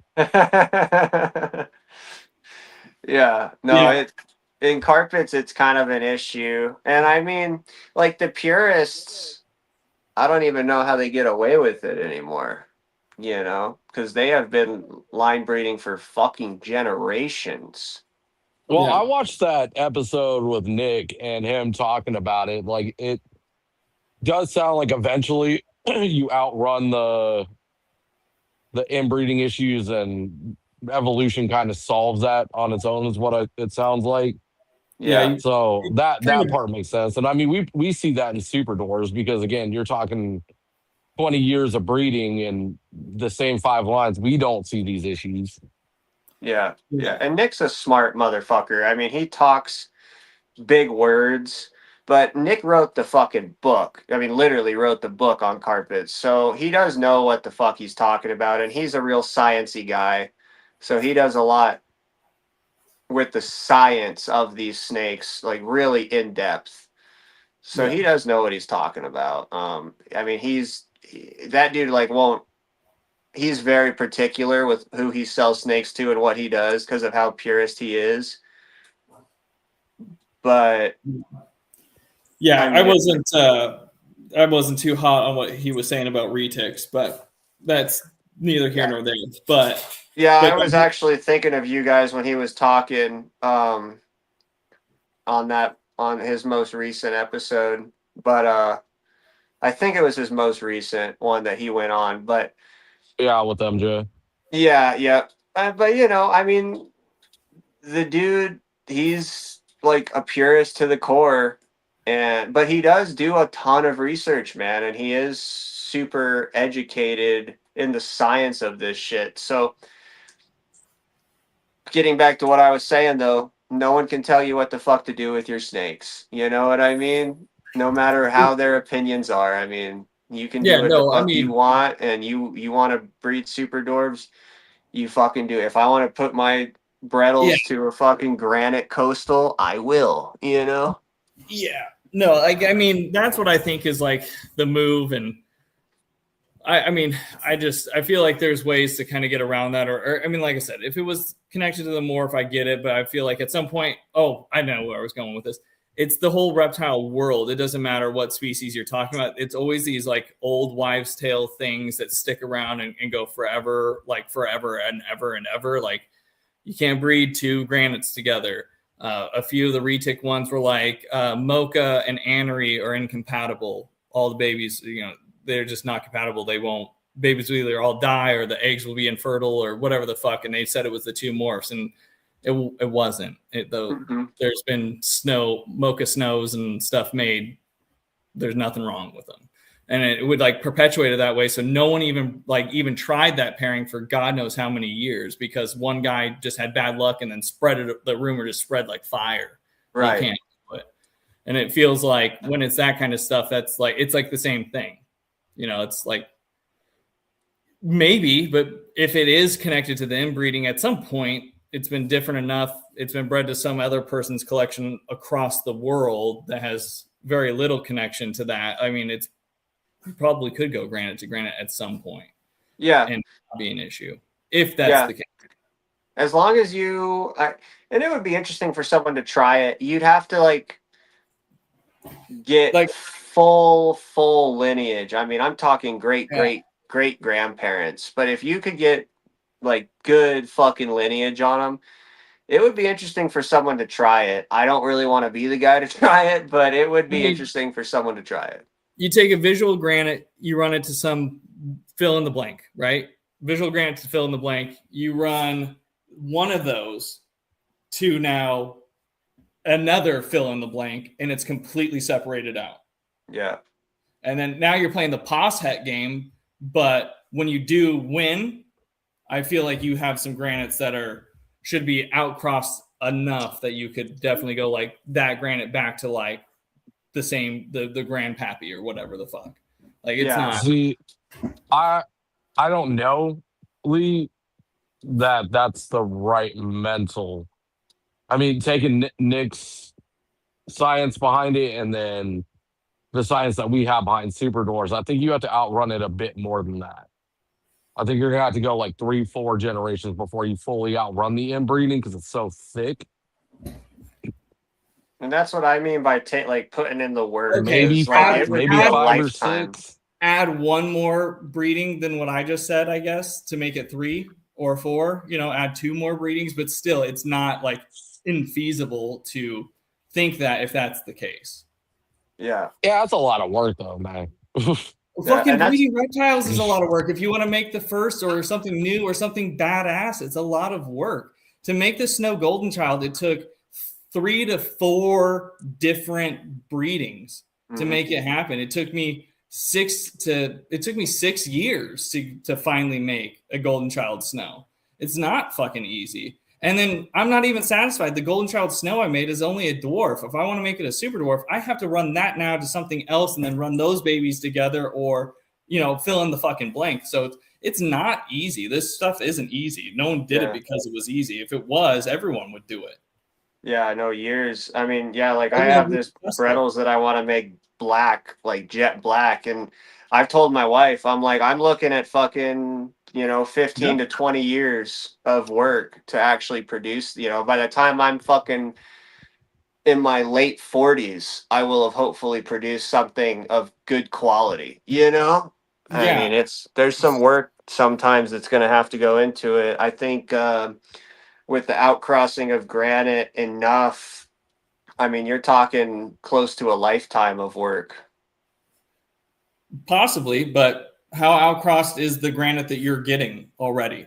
Right. Does anyone think about that either?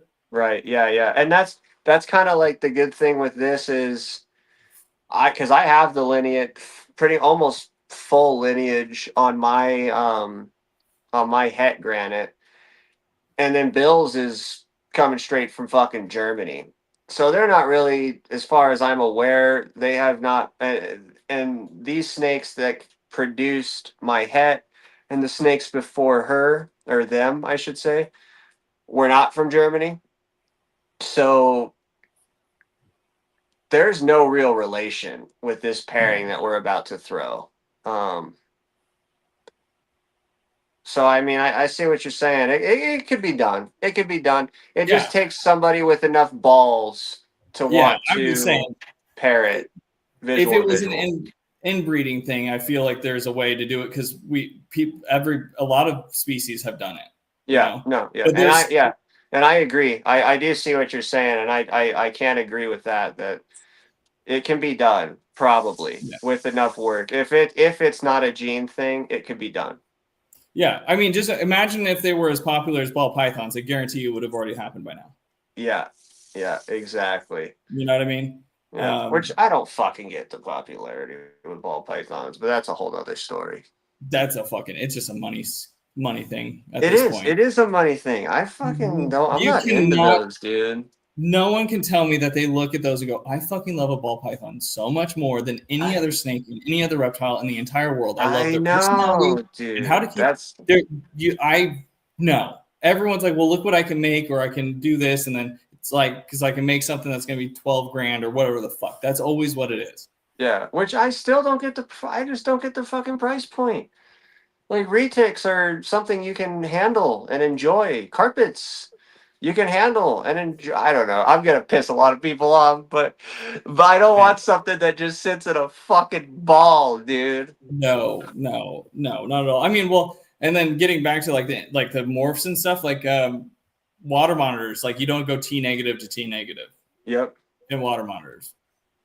But those are also like long-term projects and hard to breed and hard to outcross and stuff like that. I mean, the only good news is like there are like you can still get in wild cots, like you can still freshen up the bloodlines and stuff. But it's a little bit easier, but it's still like a thing you don't do with them. So, yeah, and I mean we can get fresh blood in the carpets from Australia with massive loopholes. like we're talking fucking there has to be a breeder that fucked up, and then the government takes those snakes, and then there's a zookeeper, in Europe that happens to get lucky enough to get one of those, and then he promises to never breed it, but oh shit, I accidentally let these two snakes breed, and then he sells those those babies to the States. Like Yeah. that can happen, but it's rare as fuck. And it has happened before, but it's rare. Yeah. So, but anyway, I'm Yeah. excited to pop some granites. Do it, man. Do it. Yeah. And the difference, I guess, too, because I was listening to Nick's thing. Like the thing with like the island species is like they have the generations of already inbreeding and stuff. Because like any of the localities are all related. They have to be. Yep. So all the ones like nature's already done the natural selection. So all of that shit that would have been issues has already been bred out. Yeah. So that's like the nice thing about like those insular island locality type animals is like they probably have already worked out that issue.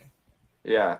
I enjoy listening to Nick a lot, honestly. I mean, he's a harsh dude, that's for sure. And he makes a lot of people upset with his views, but I do like listening to his take on things just because of the science that goes into it.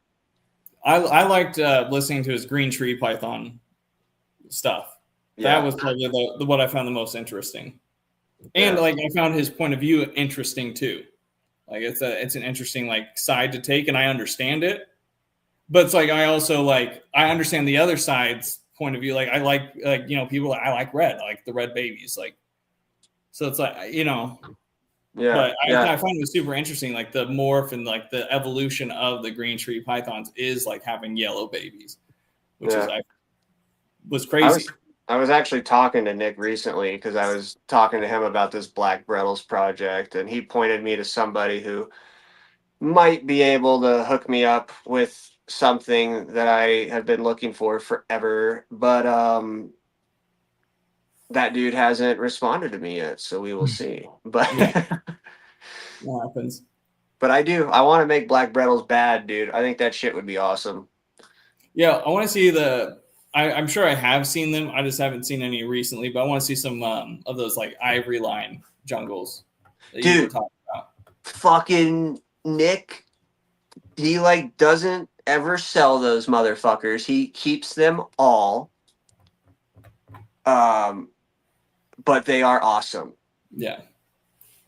But he almost never, because that's getting into fucking back into inbreeding. I mean, he fucking keeps every fucking one of them. Yeah. What's crazy is he hit them the first go. Yeah. Like that's what's crazy. The first time he ever fucking went to breed jungles, he fucking hit one, and he kept that one back, and he line bred the shit out of it, and now like makes something whiter and blacker than any Xanthic on the planet. Yeah.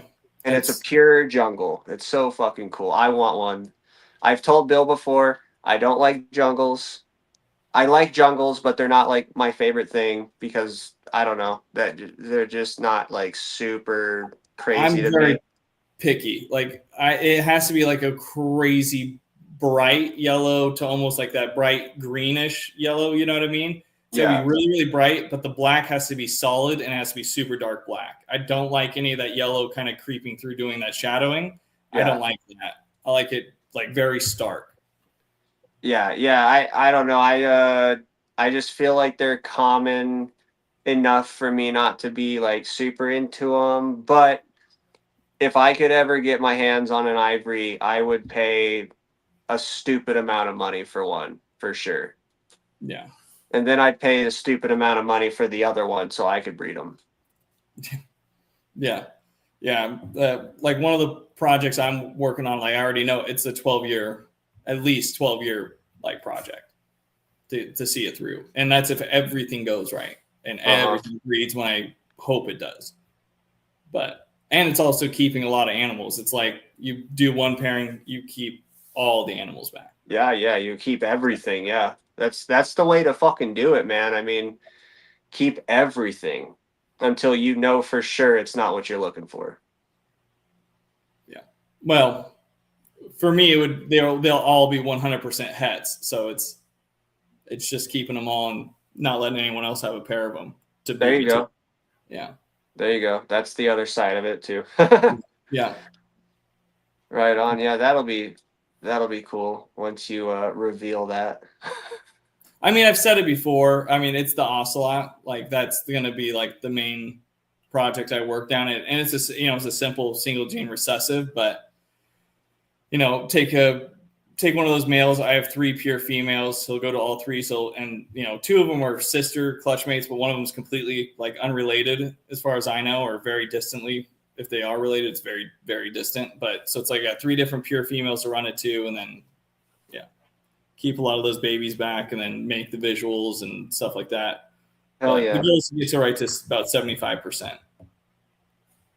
Hell yeah, that'll be cool. That'll be super cool. I like the. I mean, I like ocelot in general, but I like it in carpets a lot too. Yeah. Yeah, it's just going to be what's going to be hard and take even more time is going to be adding more morphs or genes into it is going to be the trickier part. Yeah. Yeah. Yeah, man, it takes a lot of fucking, some of these projects can be, I mean, decades of work, but it can be worth it if it's something you're really fucking into, Yeah, for sure. Absolutely. Well, we did it again. 2 hours, Bill. boys. We lost Bill. We lost Phone Bill. and I died. So. All right, boys, it's been real. Let's wrap this thing. Let's call it a night. Thanks for having me on, boys. Thanks for coming on. It was awesome. Well, I still want to get a bunch of backgrounds from you when I get my caging set up. You let me know, man. We'll get it done. For sure, man. All right. Have a good one, y'all. See you next week. Like, share, All right, subscribe. guys. Thanks. Appreciate it. 3 weeks in a row.